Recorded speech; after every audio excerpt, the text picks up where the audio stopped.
الله والله والله والله الله والله والله السلام عليكم ورحمة الله وبركاته. الحمد لله رب العالمين والعاقبة للمتقين والصلاة والسلام على رسوله الأمين أما بعد.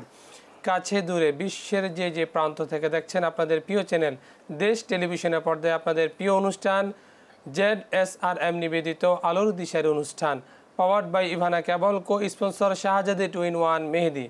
প্রিয় দর্শক, আমরা এই সুন্দর সময়ে গুরুত্বপূর্ণ বিষয় নিয়ে আলোচনা করে থাকি। আজ আমাদের বিষয় হচ্ছে মাহে রমাদানে ইমানের গুরুত্ব। একটি মানুষ ইমান আনলে পরে আমল করার স্বাদ অনুভব করতে পারে এবং আমলগুলো আল্লাহ সুবহানাহু ওয়া তাআলার দরবারে কবুল হয়ে থাকে। এ বিষয়ে কথা বলার জন্য আমাদের স্টুডিওতে আমন্ত্রিত হয়েছেন দুজন বিজ্ঞ আলেমে দ্বীন। চলুন তাদের সাথে পরিচয় হয়ে নেই। আমার ডানে যিনি রয়েছেন বিশিষ্ট ইসলামী চিন্তাবিদ, তরুণ মুফাসসির কোরআন, ইসলামিক স্কলার মুফতি গোলাম রাব্বি। আসসালামু আলাইকুম ওয়া রাহমাতুল্লাহি ওয়া বারাকাতুহু। প্রিয় দর্শক, আমার বামে যিনি রয়েছেন বিশিষ্ট আলেমে দ্বীন, অধ্যক্ষ তরজমাতুল কোরআন মডেল মাদ্রাসার সম্মানিত প্রতিষ্ঠাতা পরিচালক অধ্যক্ষ এম হাবিবুর রহমান। আসসালামু আলাইকুম ওয়া রাহমাতুল্লাহি ওয়া বারাকাতুহু। প্রিয় দর্শক, ইমান মানুষের জীবনে গুরুত্বপূর্ণ একটি আমল, গুরুত্বপূর্ণ একটি দিক। ইমান ছাড়া মানুষের বিকল্প কোনো বাঁচার পথ নেই। জাহান্নাম থেকে বাঁচার একমাত্র পথ হচ্ছে ইমান। রাসূলুল্লাহ সাল্লাল্লাহু আলাইহি ওয়াসাল্লাম বলেছেন, লা ইলাহা ইল্লাল্লাহ দাখালাল জান্নাহ। যে ব্যক্তি ইমান আনয়ন করবে আল্লাহ সুবহানাহু ওয়া তাআলার প্রতি, মুহাম্মদুর রাসূলুল্লাহ সাল্লাল্লাহু আলাইহি ওয়াসাল্লামকে শেষ নবী এবং রাসূল হিসেবে মেনে নেবে, তার জান্নাত, তার জায়গা হচ্ছে আল্লাহর জান্নাত। এ বিষয়ে আমরা দুজন ইসলামিক স্কলার তাদের কাছ থেকে কথা শুনবো ইনশাআল্লাহ। আমি প্রথমেই চলে যাচ্ছি মুফতি গোলাম রাব্বি, আপনার কাছে। আপনি যদি বলতেন যে মাহে রমাদানের সাথে ইমানের সম্পর্ক কি রয়েছে? আলহামদুলিল্লাহ ওয়া কাফা ওয়া সালামুন আলা ইবাদিহিল্লাযিনা ইসতাফা আম্মা বা'দ। আলহামদুলিল্লাহ, আসলে দেখেন, ইমানের বিষয়টা মাহে রমাদানের সাথে শুধুমাত্র খাস নয়। ইমানের বিষয়টা প্রত্যেকটা আমলের সাথে, প্রত্যেকটা বিষয়ের সাথে খাস। আপনার যদি ইমানটা না থাকে তাহলে আপনি রোজা রাখলেও আপনার সেটা কোনো মূল্য নেই। আপনার যদি ইমান না থাকে আপনি সালাত আদায় করলেও সেটার কোনো মূল্য নেই। অর্থাৎ ইমান হলো প্রত্যেকটা, যেটাকে মাথা বলা হয়, যে প্রত্যেকটা প্রাণীর যে মাথা না থাকলে যেমন তার কোনো কদর নেই, তার কোনো মূল্য নেই, ইমান না থাকলে তার অন্য কোনো আমলের কোনো মূল্য নেই। আপনি যাকাত, আপনি দান করতে পারেন, আপনি ভালো কাজ করতে পারেন, যেটা অন্য অন্য ভাইরা করেন, নাস্তিকরাও ভালো কাজ করেন, ভিন্ন ধর্মের লোকেরাও ভালো কাজ করেন, কিন্তু ইমান না থাকার কারণে ওই ভালো কাজের মূল্যায়নটা তারা দুনিয়াতে পাবে, আখিরাতে পাবে না। এই জন্য ইমানটা হলো খুব গুরুত্বপূর্ণ। শুধু মাহে রমাদানের সাথে নয়, সকল কাজের সাথে ইমানটা হলো মূল। আর আমরা যদি মাহে রমাদানে রোজা রাখি, সিয়াম পালন করি, তো আল্লাহ তাআলা দেখেন প্রত্যেক নবীকে আল্লাহ তাআলা দুনিয়াতে পাঠানোর উদ্দেশ্যটাই ছিল এমন যে মানুষদেরকে ইমানের দাওয়াত দেওয়া। আর ইমান আনার পরে ইমানটাকে সঠিকভাবে যদি বাস্তবায়ন করা যায়, আমরা ইমান এনে বসে থাকি। আমরা এই দেশে বহু আলোচনা হয়, নামাজ ভঙ্গের আলোচনা হয়, রোজা ভঙ্গের আলোচনা হয়, ওযু ভঙ্গের আলোচনা হয়, কিন্তু ইমান ভঙ্গের যে আলোচনা, ইমান যে ভেঙে যায় মানুষের, ইমান যে চলে যায়, এই বিষয়টা আমাদের মাঝ থেকে আলোচনা একেবারে চলে যাচ্ছে আস্তে আস্তে করে। ইমান আনার পরে এই মানুষগুলো অন্য অন্য আমলের প্রতি তারা আকৃষ্ট হবে, আমলে মজা পাবে। ইমানটা যদি চমৎকার না হয়, অন্য আমল করে তেমন তৃপ্তি পাওয়া যাবে না। জি মোহতারাম, আপনাকে ধন্যবাদ। আমরা যাচ্ছি হাবিবুর রহমান, আপনার কাছে। আপনি যদি বলতেন যে ইমানটা বলতে আমরা কি বুঝি, ইমান বলতে কি বুঝি? আল্লাহ সুবহানাহু ওয়া তাআলা কোরআন মাজিদের মধ্যে বলছেন, মান আমিলা সালিহাম মিন যাকারিন আও উনসা ওয়া মুমিন। নারী এবং পুরুষ প্রত্যেকের জন্যই ভালো কাজ কবুল হওয়ার জন্য, মঞ্জুর হওয়ার জন্য, জাহান্নাম থেকে মুক্তি পাওয়ার জন্য, জান্নাতে যাওয়ার জন্য প্রথম শর্ত হচ্ছে তাকে ঈমান আনয়ন করতে হবে। আর ঈমান আনতে হবে পরিপূর্ণ আল্লাহ সুবহানাহু ওয়া তাআলার উপরে। ঈমান মানে বিশ্বাস, দৃঢ় বিশ্বাস। সুম্মা লাম ইয়ারতাবু, ঈমানের ব্যাপারে বিন্দু পরিমাণ কোনো সন্দেহ পোষণ করা যাবে না। এখন ঈমান হচ্ছে তিনটি বিষয়ের উপরে। ঈমান তিনটি বিষয়কে সমন্বিত বিষয়কে আমরা ঈমান বলতে পারি। ইকরার বিল লিসান, তাসদিক বিল জিনান, আমল বিল আরকান। মুখে সাক্ষ্য দেওয়া, অন্তরে বিশ্বাস স্থাপন করা এবং কাজে বাস্তবায়ন করার নাম হচ্ছে হুয়া মুমিন বা ঈমান। তো এই ঈমান আনার পরে একজন মানুষ ভালো কাজ যেটা করবে, প্রত্যেকটি ভালো কাজকে আল্লাহ তাআলা তাকে বিনিময় দান করবেন, মূল্যায়ন করবেন। আর ঈমান আনা ছাড়া প্রতিটি ভালো কাজ যদি করা হয় কিন্তু সেটা কোনো মূল্য নাই। ছাই বস্ম যদি আমরা বলতে চাই, এভাবে বলতে পারি, এটা ছাই, কোনো মূল্য নাই ঈমান ছাড়া। এই জন্য প্রতিটি আমলের, প্রত্যেক আমলের আল্লাহর কাছে কবুল হওয়ার জন্য প্রথম শর্ত হলো ঈমান। আর ঈমান আনতে হবে একমাত্র কেবলমাত্র আল্লাহ সুবহানাহু ওয়া তাআলার উপর এবং তার রাসূলের উপর, তার নির্দেশিত আসমানি কিতাবের উপর, তার ফেরেশতাদের উপরে। কালিমার মধ্যে সাক্ষ্য দিই, কালিমার মধ্যে জি, ওয়া মালাইকাতিহি ওয়া কুতুবিহি ওয়া রাসূলিহি ওয়াল ইয়াউমিল আখির ওয়াল কদরি খায়রিহি ওয়া শাররিহি মিনাল্লাহি তাআলা ওয়াল বা'সি বা'দাল মাউত। এই যে এখানে ওয়াল কদরি খায়রি, তাকদীরের প্রতি বিশ্বাসের কথা বলা হয়েছে। এই তাকদীরের প্রতি মানুষ কখন অবিশ্বাস করে? তাকদীরের প্রতি বিশ্বাস, আল্লাহ সুবহানাহু ওয়া তাআলার উপর তাওয়াক্কুল করা, তাকদীর করা, এটি খুব গুরুত্বপূর্ণ ব্যাপার। যে আল্লাহ তাআলা মানুষকে লা ইউরাদ্দুল কদা ইল্লা দুআ, আল্লাহ তাআলা মানুষকে একটি তাকদীর নির্ধারণ করে দিয়েছেন এবং এই তাকদীর মাঝে মধ্যে মানুষের পরিবর্তন হয় শুধু দোয়ার মাধ্যমে। তো এই তাকদীরটাকে আমরা আল্লাহর উপরে একবারে তাওয়াক্কাল তো আল্লাহ, আল্লাহর উপর বিশ্বাস স্থাপন করতে হবে যে আমার ভাগ্যে এটা আছে, আমার তাকদীরে এই কর্মগুলো আছে। তবে শুধু তাকদীর উপর নির্ভর করেই আমরা বসে থাকলে হবে না, সেক্ষেত্রে আমাদের কর্মের উপরে, তাকদীরটা আমাদের কর্মের উপরে বাস্তবায়ন হয়ে থাকে। জি জি, ধন্যবাদ আপনাকে। আমরা যাচ্ছি মুফতি গোলাম রাব্বি আপনার কাছে। মাঝে মাঝে মানুষের ঈমান ছুটে যায়, ঈমান ভঙ্গ হয়ে যায়। যদি আপনি আমাদের দর্শকদের উদ্দেশ্যে ঈমান ভাঙ্গার যে কারণগুলো রয়েছে, কয়েকটি কারণ যদি উপস্থাপন করেন। দেখেন, আল্লাহ তাআলা এখানে যারা বলছেন যারা ঈমান আনবে, ঈমানের উপরে অটল থাকবে, ইন্নাল্লাযিনা ক্বালু রাব্বুনাল্লাহ, যারা বলবে আমাদের রব হলো আল্লাহ, থুম্মা ইসতাকামু, ইস্তিকামাত থাকবে, অটল থাকবে। তার মানে হলো ঈমান আনলে ছেড়ে দিলাম, একটু বসে থাকলাম, দুর্বল হলাম, আবার মানে নরমাল হয়ে গেলাম, এটা না। সুম্মা ইসতাকামের উপর অটল থাকতে হবে। ঈমান ভাঙ্গাটা মূলত, ঈমানের ভাঙ্গার অনেকগুলো শাখা আছে, অনেকগুলো কারণ আছে। এক নম্বর হলো শিরক। দেখেন, আমাদের মাঝে শিরকটা ব্যাপকভাবে, আমরা নিজের অজান্তেই আমাদের শিরিক হয়ে যাচ্ছে। আমরা হারতেছি, যে কোনো একটা বিপদ হলো বা যে কোনো একটা এটার কারণে আমার এটা হয়ে গেল, এটা না হলে আমার এটা হতো না। এই যে নর্মাল আমরা রাস্তা দিয়ে হেঁটে যাচ্ছি, তাহলে বলা হলো যে কেন যে বাসটার এই যদি সামনে না যেত তাহলে বাসটা ধাক্কা দিত না, পরে যেত না, কলার মানে সোলা না হলে সে পরে যেত না। মানে আমরা দোষটা দিই একটা বস্তুর উপরে। কিন্তু আল্লাহ তাআলার বিষয়টা হলো এমন না, যে ঈমান হলো কেবলমাত্র আল্লাহ তাআলা আমাদের ভালো বলতেছিলেন যে চমৎকার করে, ভালো মন্দ যা কিছু হবে আল্লাহ তাআলার পক্ষ থেকে হবে। এই উপর বিশ্বাস করে যখন আমরা অগ্রসর হব, চলবো, আমাদের ভালো করতে পারে আল্লাহ তাআলা। কোনো রোগ হলে দেখেন, রোগ হয়ে যাওয়ার পর আমরা মনে করি যে ঔষধ আমাদেরকে ভালো করে, ডাক্তার আমাদেরকে ভালো করে। আসলে তা নয়। আপনি একই রোগ হওয়ার পরে কেউ নাপা খেলে কেউ সুস্থ হয়ে যায়, আর কেউ লক্ষ লক্ষ টাকা খরচ করার পরে সুস্থ হয় না। তো তার মানে হলো যে ঔষধ আমাকে ভালো করতে পারে না, ভালো করতে পারে একজন, তিনি আল্লাহ। তো এই যে আমরা এই যে এটা কিন্তু শিরক, ডাক্তারের উপর ভরসা করলেন না, এগুলো হলো ওসিলা, এর মাধ্যমে আপনি সুস্থ হতে পারেন, কিন্তু এগুলো হলো ওসিলা। তাহলে একটা হলো শিরক। শিরকটা হলো ভয়ঙ্কর একটা বিষয়, ভয়ঙ্কর একটা বিষয়, যে সবচেয়ে বড় মারাত্মক জুলুম। আরেকটা হলো সংক্ষেপে বলি, কোনো ইবাদতকে অস্বীকার করা। দেখেন, এই রমজান মাস চলতেছে, আমি রমাদান দিয়ে উদাহরণ দিচ্ছি, যে রমাদান চলতেছে, অনেক মানুষ দেখেন এখন ইমানদার দাবি করে, নিজেদেরকে মুমিন দাবি করে, মুসলমান দাবি করে, অথচ মুমিনের সন্তান, মুমিন ব্যক্তি, সে রমাদানে রোজা না রেখে সে দ্বিধার্সে তার বাসায় রান্না হচ্ছে, খাওয়া দাওয়া করতেছে। আপনি জানলে অবাক হবেন যে এখনো পর্যন্ত এই ঢাকার শহরে অনেক পরিবার আছে যে রমাদান চলতেছে, এটা তারা জানেই না। অনেক বাচ্চারা জানে না এটা রমাদান চলতেছে, বাসায় 3 বেলা রান্না হচ্ছে, আনন্দ হচ্ছে, ফুর্তি হচ্ছে, অথচ যারা ইচ্ছাকৃতভাবে এইভাবে আল্লাহ তাআলার বিধান রমাদানকে ছেড়ে দিচ্ছে, রমাদানের কোনো মূল্যায়ন করতেছে না, তারা জানতেছেই না, তাদের ঈমান তো চলে যাচ্ছে। জি মোহতারাম, আমরা শুনবো কথা, আমরা নিচ্ছি ছোট্ট একটি বিরতি। প্রিয় দর্শক, দেখতে দেখতে সময় হয়েছে বিরতিতে যাওয়ার।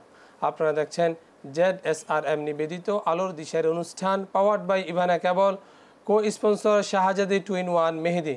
নিচ্ছে ছোট্ট একটি বিরতি, ফিরছি কিছুক্ষণ পর, সঙ্গেই থাকুন। আল্লাহু আল্লাহু আল্লাহু আল্লাহু আল্লাহু আল্লাহু।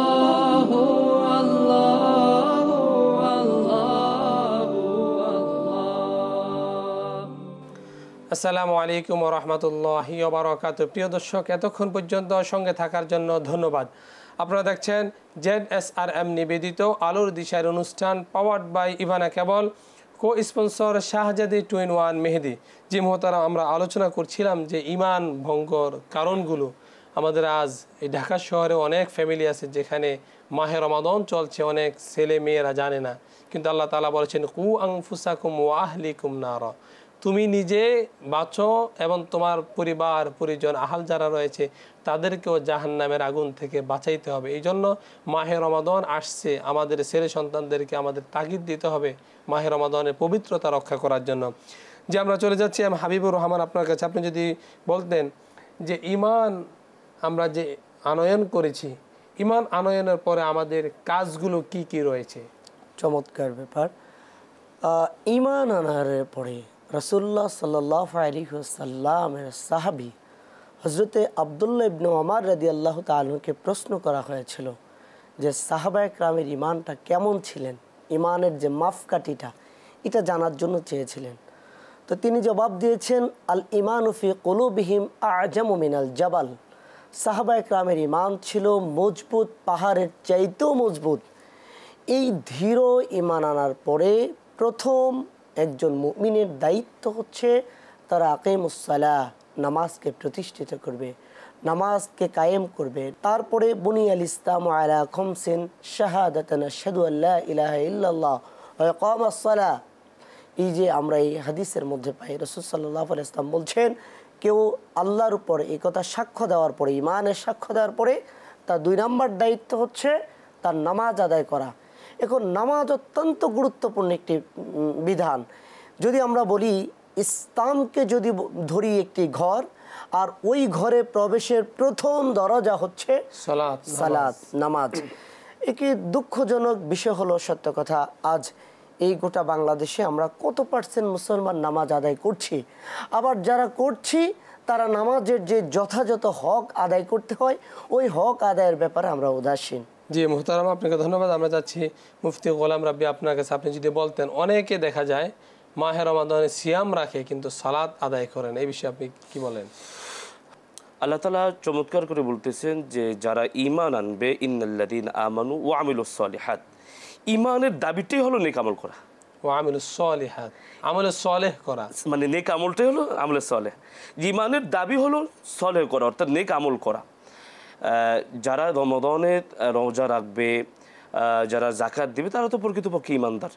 কিন্তু দেখেন, আমরা আপনি বলতেছিলেন যে যারা রমজানে কি যেন বলতেছিলেন, সিয়াম রাখে কিন্তু সালাত সিয়াম রাখে, সালাত আদায় করে না। দেখেন, আল্লাহ রাব্বুল আলামিন দুটাকেই আল্লাহ তাআলা ফরজ করে দিয়েছেন। একটা হলো সালাত আর একটা হলো সিয়াম। সালাতটা 12 মাসের জন্য ফরজ এবং 12 মাসের 5 বেলা আল্লাহ তাআলা ফরজ করে দিয়েছেন। আর সিয়ামটা আল্লাহ তাআলা 11 মাস পরে আল্লাহ তাআলা একটা মাস ফরজ করে দেন। তো সিয়াম পালন করতে গিয়ে যিনি সিয়াম পালন করবেন তিনি নামাজকে বাদ দেবেন, এটা কখনো সম্ভব নয়, এটা মেনে নেওয়া যায় না, এটা ভাবাই যায় না। যিনি সিয়াম পালন করবেন, অর্থাৎ এই মাসটাই হলো আত্মশুদ্ধির মাস, এই মাসটাই হলো পরিবর্তনের মাস, এই মাসটাই হলো ইমানদারের জন্য সুবর্ণ সুযোগের মাস। শুধু রোজা রাখবে তা নয়, সিয়াম পালন করবে তা নয়, ইমানদার 5 ওয়াক্ত নামাজ তো আদায় করবি, সাথে তাহাজ্জুদ সে মিস দেবে না, সাথে নফল সালাত সে মিস দেবে না, সাথে জিকির, তাসবিহ, তাহলিল, কোরআন তেলাওয়াত এগুলো মিস দেবে না। ইমানদার পরিবর্তন হলো লাআল্লাকুম তাত্তাকুন। আল্লাহ তাআলা ইমানদারদেরকে পরিবর্তন করার জন্যই এই রমাদানটা আমাদেরকে দিয়েছেন। এই জন্য যারা সিয়াম পালন করবে, তারা যদি নামাজ আদায় না করে, হ্যাঁ তাদের সিয়াম একটা ফরজ আদায় করে হয়ে গেল, কিন্তু আমাদের মনে রাখতে হবে নামাজটা কিন্তু মূল বিষয়। নামাজটা কিন্তু কিয়ামতের ময়দানে আল্লাহ তাআলা, আল্লাহ রাসূল সাল্লাল্লাহু আলাইহি ওয়াসাল্লাম বলেন, আউয়ালু মা ইউহাসাবু বিল আবদু ইয়াউমাল কিয়ামাতিস সালাহ। সর্বপ্রথম কিন্তু আপনার নামাজের হিসাব হবে। মিফতাহুল জান্নাতিস সালাহ, নামাজ বেহেশতের চাবি। তো এই জন্য আপনি একটা পালন করবেন, আপনি একটা করবেন, কিন্তু অন্য ক্ষেত্রে আপনি নামাজকে প্রাধান্য দিবেন না, নামাজের ব্যাপারে আপনি নমনীয় হবেন, এটা কখনো ঈমানের দাবি হতে পারে না, এটা কখনো একজন মুসলিমের কাজ হতে পারে না। এই জন্য আপনার কাছে অনুরোধ করব যে আমরা যারা সিয়াম পালন করি, আমরা শুধুমাত্র ফরজ নয় নফলের দিকে মনোযোগ হব, আমরা তাহাজ্জুদের প্রতি মনোযোগ হব, কোরআন তেলাওয়াতের প্রতি মনোযোগ হব। আল্লাহ তাআলা আমাদের সকলকে তৌফিক দান করুন। জি মুহতারাম, আমরা যাচ্ছি হাবিবুর রহমান আপনার কাছে। আপনি যদি বলতেন ঈমানের শাখাগুলো কি কি? ঈমানের প্রথম শাখা হচ্ছে আল্লাহ সুবহানাহু ওয়া তাআলার উপর বিশ্বাস স্থাপন করা এরপরে রাসূলুল্লাহ সাল্লাল্লাহু আলাইহি ওয়াসাল্লামকে অধিক পরিমাণে বিশ্বাস করা, ভালোবাসা, মহব্বত করা, রাসূলের পরিপূর্ণ আতাআত আনুগত্য করা, অনুকরণ করা। আতিউল্লাহ ওয়া আতিউ রাসূল উলিল আমরি মিনকুম, আতিউ আল্লাহ। এরপরে ইমানের শাখা বলতে রাসূল সাল্লাল্লাহু আলাইহি ওয়াসাল্লাম একটি হাদিস স্পষ্ট করে বলেই দিয়েছেন, ইমাতাতুন আযানিত তারিক, রাস্তা থেকে কষ্টদায়ক বস্তু বলতে আমরা শুধুমাত্র রাস্তায় পড়ে যাওয়া গ্লাস, কাঁটা এগুলো বুঝাই না। ইমানের পথে চলার জন্য, ইসলামের পথে চলার জন্য যত প্রকার প্রতিবন্ধকতা আছে সকল প্রতিবন্ধকতাকে এখানে বোঝানো হয়। কাজে ইমানের শাখার মধ্যে অন্যতম একটি শাখা হচ্ছে এটা যে রাস্তা থেকে মুমিন জীবনে, একজন মুমিন চলার ক্ষেত্রে, দিনের পথে চলার ক্ষেত্রে, স্বাভাবিক জীবনযাপনের ক্ষেত্রে তাকে স্বচ্ছ পথে পরিচালিত করা, এটি একটি ইমানের অন্যতম শাখা। আমরা বলতে পারি যে মাহে রমাদান চলছে, অনেক মানুষ কোরআন পড়তে পারে না। যারা কোরআন পড়তে পারে তারা অবশ্যই তাদেরকে যদি কোরআন শিক্ষা দেয়, এটাও কিন্তু একটা ইমানের গুরুত্বপূর্ণ শাখা, কাটাকে সরিয়ে দেওয়া। কারণ কোরআন হচ্ছে মুমিনদের গুরুত্বপূর্ণ একটি জীবন ব্যবস্থা। জি বলছিলেন। জি, তো এরপরে আমরা ইমানের উপর, আল্লাহর উপরে বিশ্বাস স্থাপন করব, নবী সাল্লাল্লাহু আলাইহি ওয়াসাল্লামের উপর পরিপূর্ণ বিশ্বাস করব। যেমন হযরতে ওমর রাদিয়াল্লাহু তাআলা আনহুকে রাসূলুল্লাহ সাল্লাল্লাহু আলাইহি ওয়াসাল্লাম প্রশ্ন করেছিলেন, ওমর এই মুহূর্তে তুমি সবচেয়ে বেশি ভালোবাসো কাকে? ওমর রাদিয়াল্লাহু তাআলা আনহু খুব দায়িত্বহীন কণ্ঠে জবাব দিয়েছে, ইয়া রাসূলুল্লাহ, এই মুহূর্তে সবচেয়ে বেশি ভালোবাসি আমি আমার জীবনকে, এরপরে আমি ভালোবাসি আপনাকে। রাসূল সাল্লাল্লাহু আলাইহি ওয়াসাল্লাম কোনো কথা বলেন নাই। একটু পর হাঁটার পরে আবার প্রশ্ন করা হয়েছে, হে ওমর, তুমি এই মুহূর্তে সবচেয়ে বেশি ভালোবাসো কাকে? ওমর রাদিয়াল্লাহু তাআলা আনহু বয়োবৃদ্ধ, জ্ঞানবৃদ্ধ মানুষ, ওমর রাদিয়াল্লাহু তাআলা আনহু বুঝতে পারছেন যে আমি একটু আগে যে জবাবটা দিয়েছি এটা সঠিক হয় নাই। এরপরে ওমর রাদিয়াল্লাহু তাআলা বলছে, আল্লাযী নাফসি বিয়াদিহি, হে আল্লাহ রাসূল, আল্লাহর কসম করে বলি এই মুহূর্তে আমি সবচেয়ে বেশি ভালোবাসি আপনাকে। রাসূল সাল্লাল্লাহু আলাইহি ওয়াসাল্লাম বলছেন, আল ঈমান। আজকের মতো আমরা এখানে শেষ করতে হচ্ছে, যেহেতু সময় একেবারে নিকটে চলে এসেছে। প্রিয় দর্শক, আমরা অনুষ্ঠানের একেবারেই শেষ পর্যায়ে চলে এসেছি। আপনারা দেখছেন ZSRM নিবেদিত আলোর দিশারি অনুষ্ঠান, powered by Evana cable, co sponsor Shahzadi 2-in-1 মেহেদি। আজকের মতো এখানে বিদায় নিচ্ছি, আগামী পর্ব দেখার আমন্ত্রণ রইল। আসসালামু আলাইকুম ওয়া রাহমাতুল্লাহি ওয়া বারাকাতুহু।